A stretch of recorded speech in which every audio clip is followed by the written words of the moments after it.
గణేశాయ నమః. శ్రీ మహావిష్ణు అవతారాల్లో ఒకటైన మోహిని అవతారానికి కూడా ఒక ఆలయం ఉందన్న విషయం మీకు తెలుసా? మొత్తం భారతదేశంలో మోహిని రూపంలో శ్రీ మహావిష్ణువు దర్శనమిచ్చే ఏకైక దేవాలయం తూర్పుగోదావరి జిల్లాలోని ర్యాలీ అనే గ్రామంలో ఉంది. అదే జగన్మోహిని కేశవ స్వామి యొక్క ఆలయం. పూర్వము క్షీరసాగర మదనంలో ఉద్భవించిన అమృతం కోసం దేవదానవుల మధ్య ఘర్షణ ఏర్పడింది. అసురత్వానికి అమరత్వం కూడదు కాబట్టి అమృతాన్ని అసురులకు కాకుండా దేవతలకు మాత్రమే పంచాలని శ్రీ మహావిష్ణువు ఎత్తిన అద్భుత అవతారం మోహిని అవతారం. శ్రీ మహావిష్ణువు యొక్క మోహిని రూపం గురించి విన్న పరమశివుడు ఒకసారి ఆ రూపాన్ని చూడాలనుకుని విష్ణువుని ప్రార్థించారు.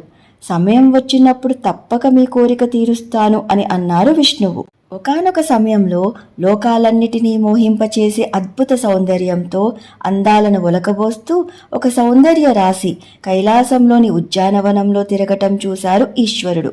అంతే, ఆ రూపానికి మైమరిచిపోయి ఆమెనే చేపట్టాలని ఆమె వెంట పరుగులు తీయటం మొదలుపెట్టారు.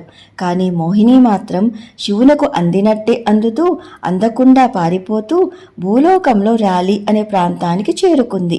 అక్కడికి రాగానే శ్రీ మహావిష్ణువు పరమశివునిపై తన విష్ణుమాయను తొలగించాలనుకుని ఒక్కసారిగా వెనకకు తిరిగి తన నిజస్వరూపాన్ని ప్రకటించి అక్కడికక్కడే అద్భుత శిలారూపం దాల్చి అంతర్ధానమయ్యారు.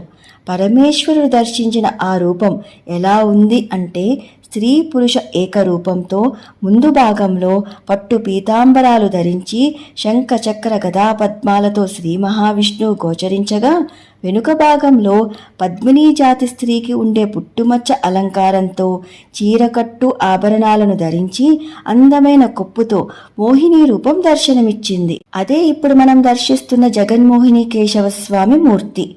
ఇక ఈశ్వరుడు విష్ణుమాయ తొలగగానే తాను కూడా అక్కడే స్వామికి ఎదురుగా ఉమాకమండలేశ్వరునిగా శిలారూపం దాల్చి దర్శనమిస్తున్నారు. ఇక్కడ శివునికి మోహమేంటి అని అనుకోకండి. ఇదంతా అయ్యప్ప స్వామి ఆవిర్భావానికి శివకేశవుల లీలగా గుర్తించాలి. చాలా కాలం తరువాత ఆ ప్రాంతాన్ని పాలిస్తున్న ఘంటచోళ చక్రవర్తికి స్వామి కలలో కనిపించి విగ్రహం ఉన్న చోటుని తెలియజేసి ఆలయాన్ని పునఃనిర్మింపచేశారు.